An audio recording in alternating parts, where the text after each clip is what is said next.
So you start recording this, I've literally just plugged this in. I've just started to literally put the EQ flat and you just press record. So this is, again, quite an early one because you've got those large shaft tunes again and a much thicker headstock. One piece again. This is a different neck shape. Yeah. This is slightly more D-shaped. Yeah. Those other ones slightly rounder, and thicker. Yeah, so these are Hoistel custom singles. Singles with phantom coil, yeah. It should be like a G bass, but in humbucker. Speed. Yeah. Just based on speed. Yeah. Or too much coffee.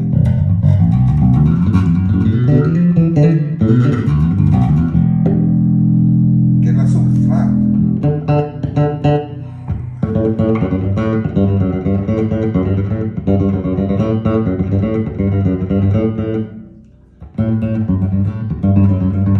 You can hear that jazzette.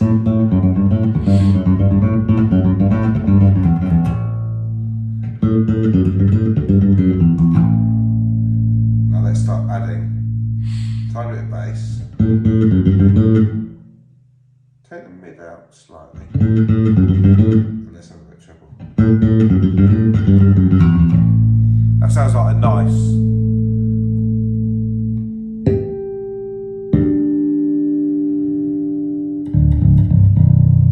What's the scale length of this? 34.5. 34.5, so slightly more trad.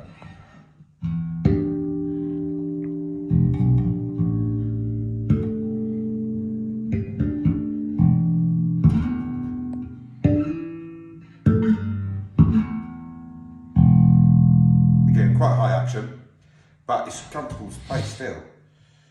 And again, you've got a different, so as you say, it's all custom, it's all handmade. And you've got a bit different one down there. That's different again to the feel. It's you said this one's slightly heavier. Yeah. And again, a two-piece. Yeah. Two-piece German ash. German ash. Yeah, heavy. Right, so you'll probably be able to knock it down a bit more with this then. The fact is that this bass has a pick guard because underneath the cavity I removed all the wood. Okay. To have less weight. Right. But it's still heavy. Yeah. But sounds good. But that's not to put in a different pickup if you want. That's not for pickup purposes, that's purely for weight relief. Yeah, only for the weight, yeah. To reduce the weight. It's very slightly different body shape as well. Yeah, it's a slightly, I started with two different designs. Yeah.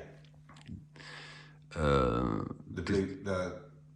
blue one is the first design, and this is the second design with a shorter lower horn. Yeah. And this sits higher. This sits over the 12th. Yes, always. But the other ones slightly come out slightly more. Yeah, depending on the shape. Yeah. Yeah. Depending on how the sandpaper was working and my hands. Yeah. But again. Yeah, it's okay. But on this model, the shorter lower horn. Okay, it's depending. It's like we say in Italian, gusto is personale, and okay, it's my design. Yeah. People compare it to Music Man, to Lakeland, or I don't know. Music Man or Lakeland. Yeah, okay, but it's not either of those. For me, it's my design, and that's all. I didn't copy Fenders or something else. And again, it's got that classic style, even though you say it's for weight relief underneath. Yeah. It's still got that classic style. No, it's when you put pickguard on, you do use pearl. You do use mother of pearl pickguards. Yeah, myself, yeah. Is that just for visual? Yeah. Yeah. On this one, not, because underneath is there's no wood. relief. Yeah. It was a lot of work to remove by hand. Yeah. And you got those custom hoist saws. It's like a jazz bass on steroids. Yeah.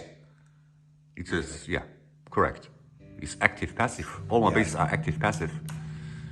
It is a null, also a null preamp.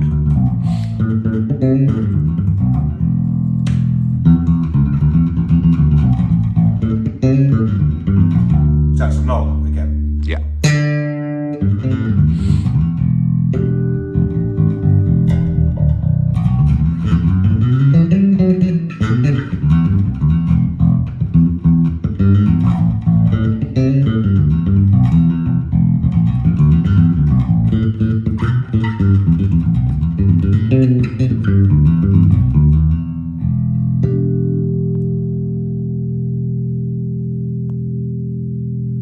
Also on this style, you got much smaller nuts. If you excuse what I'm It saying. feels, but the size is the same. Yeah. Oh, it sounds the same. Yeah. But it's just because it's in the middle of the Yeah. like, in the fretboard, in the middle. Oh, Got yeah. the overhang. Yeah. As opposed to the classical stop. No. What's on that one? Oh, sorry. Right. 0 fret.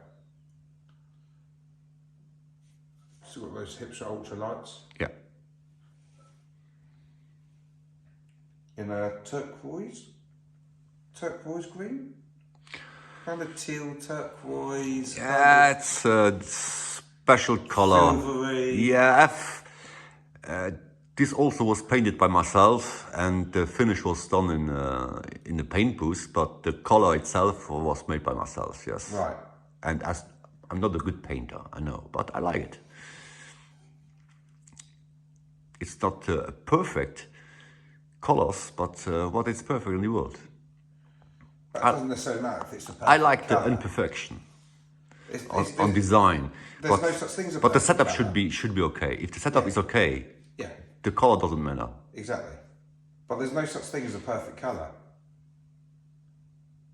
Some people like that, some people like that. Yeah, therefore I like blue. That's you Yeah. can see A lot of the bases are blue. Or bluish. bluish, yes. Yeah.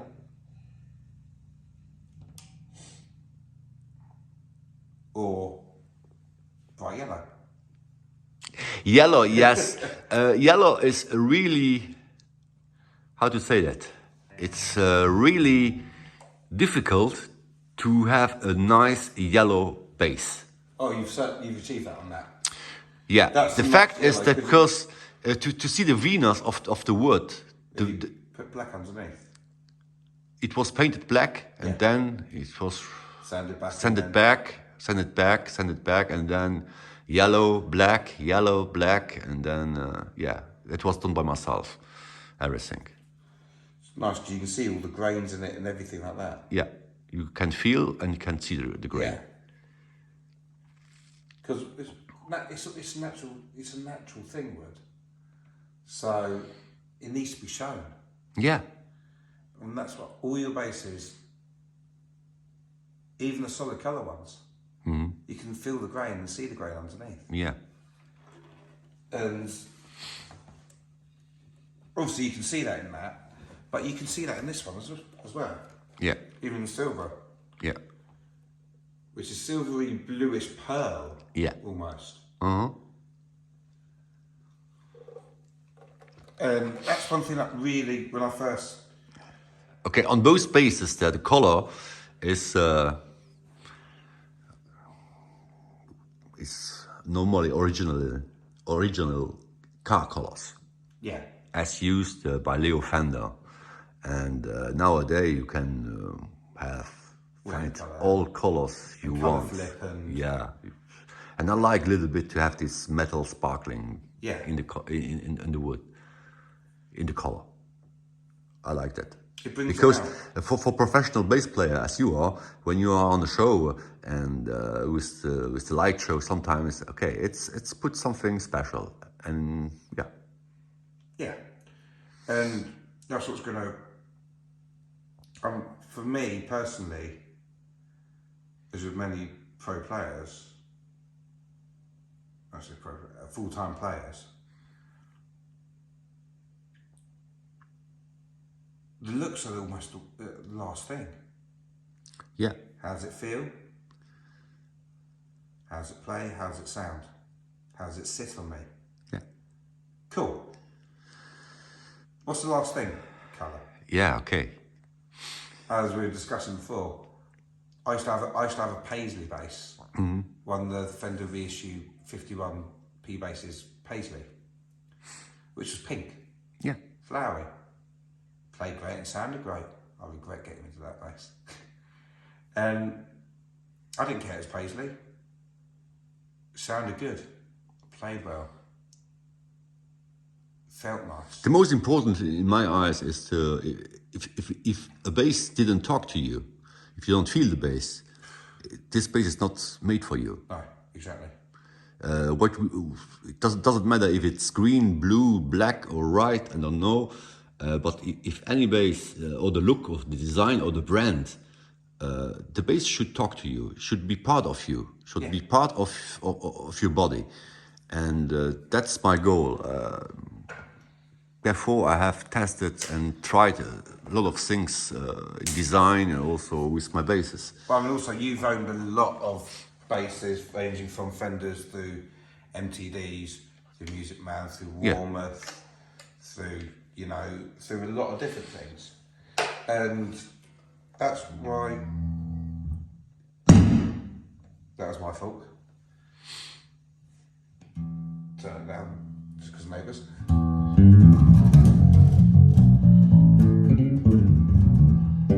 That's why you come with the designs that works.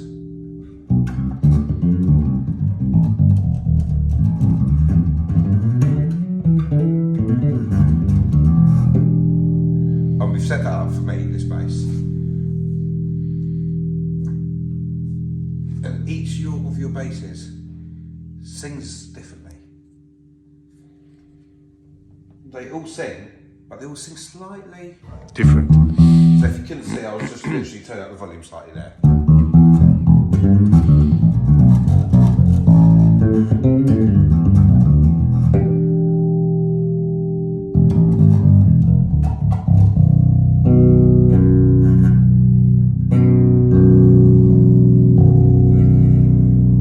And one of the biggest things that I personally look for in the bass is,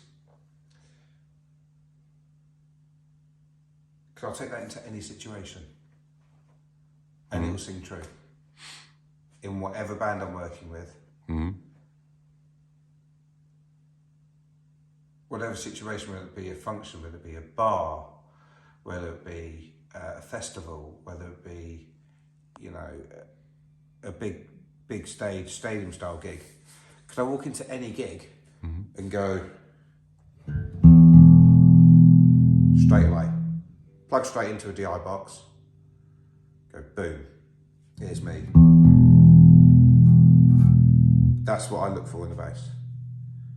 And with these have all been exactly that. Exactly that. I could just walk in and go, walk on stage and go, put the bass on me, plug it in.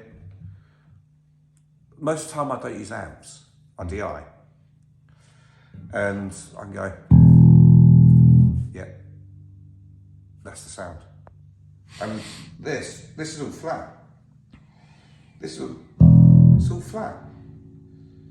And if I just add little bits, I'm just making sure everything's flat. So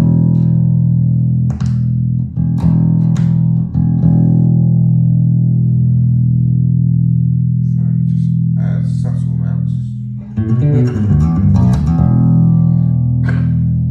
That's a nice bass that's going to sit in any situation. Just that one sound, like there. Then if I want to bring it out slightly,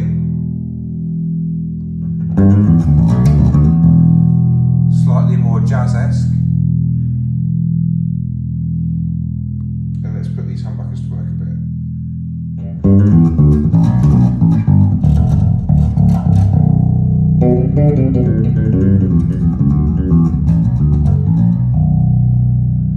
Now those humbuckers coming to work slightly. And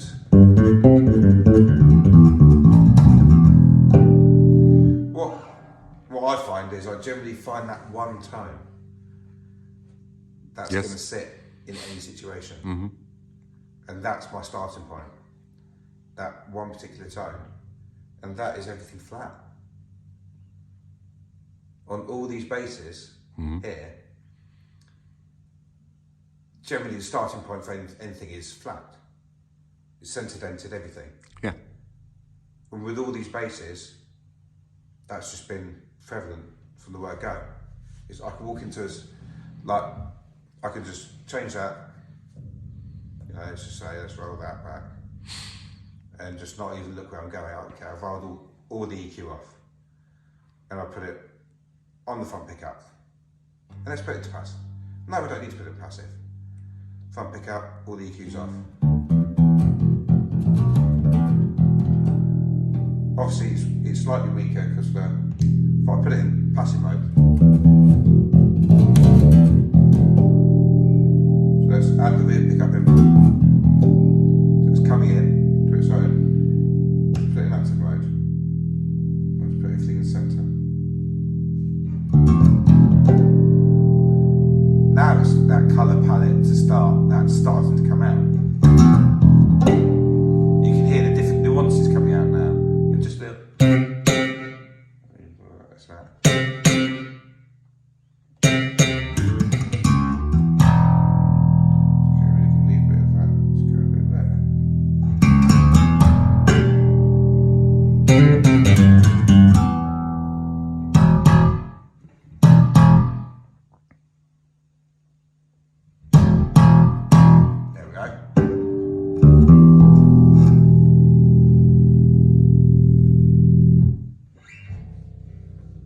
And now I've found that one position.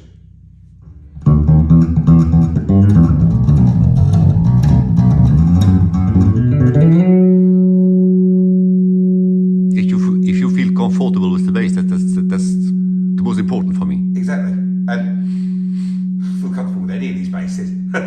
Obviously, this is the one that I've come to take home. Yeah. And there you go, that F sharp's still going.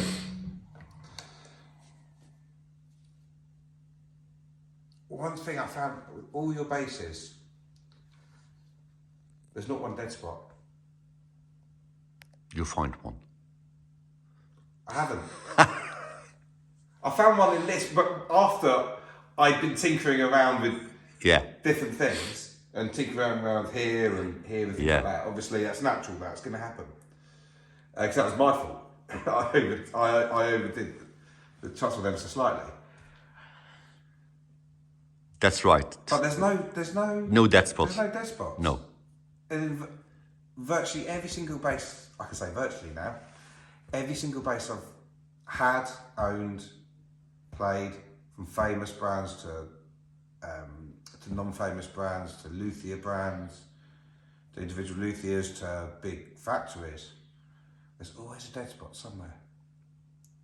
You can't find it. You will not find a dead spot on my basses. We've tried. Well, we physically tried. Yeah, we physically tried, but you made me go all up and down the fretboard on each note. Yeah. On each string, and there wasn't. There is no dead spot. I'm sorry. It's ruined all my fun. Let's go.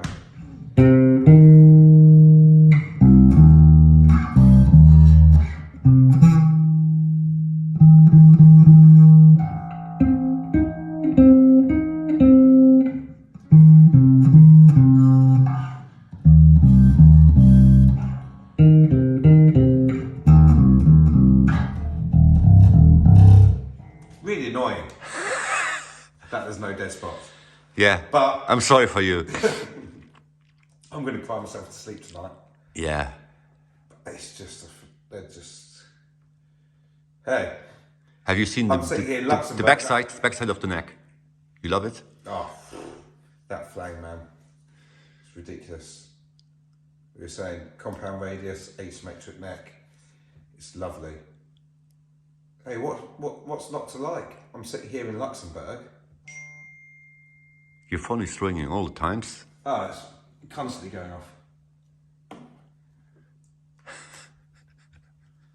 It's constantly going off.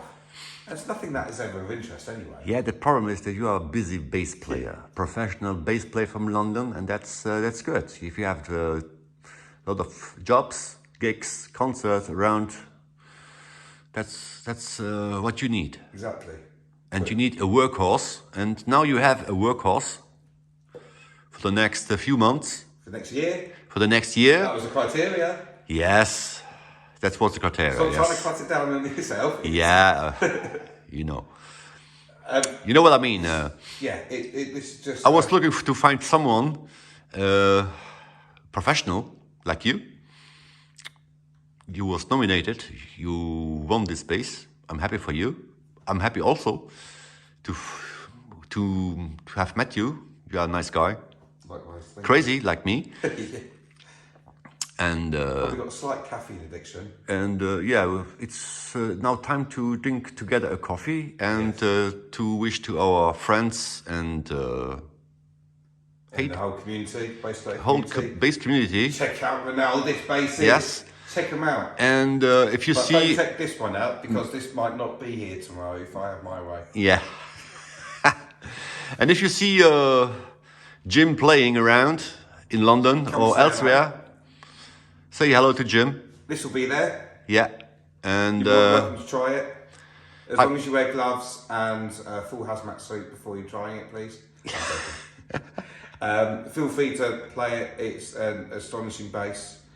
And if you want my advice, check out these basses because so we were discussing this, that I didn't just come across your page because, oh, you got competition on, oh, wicked, I'll just go and do that. We've been, you know, I've been eyeing up the basses for a while, and that one, the latest one that you're still in the process of building, was what turned me onto the page originally, with the red neck. The dual density body. Mm-hmm. And if you get a chance, guys, check these basses out. If you're in the Luxembourg area, seriously, check these basses out because they are stupidly amazing. Stupidly amazing. I'm not giving anybody my address for you to come and try it. But those of you who know me, know where I live, feel free. But these are, if you catch me on a gig somewhere, obviously it'll be with this bass, feel free to play it. Don't show me up, please. Here's the criteria. Or do show me up. And therefore I can keep poverty to the bands, get paid more. But seriously, check out these basses. They're all so individual. And there's not one here that I would not take home and play tomorrow. Unfortunately, well, no, I'm still here tomorrow and I fly back. Then I have to, due to COVID, I have to quarantine waiting for my PCR results, blah, blah, blah. But on Friday, this is going to be gigged. I think my next day off is the 27th.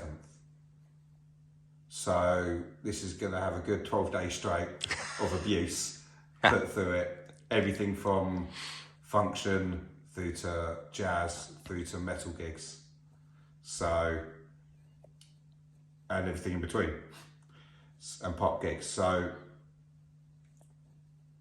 I'll be doing, when I get a bit of time in January, guys, I'll be doing a little video of how this has got on, how it's fared up, things like that, from home, in my studio at home. Well, like, you got a bass studio here, I'll be in my bass studio at home, and I'll give you guys an update on how this is getting on. So yeah, Ronaldo's basses, check them out. Thanks, Jim. Bye. See ya. See ya.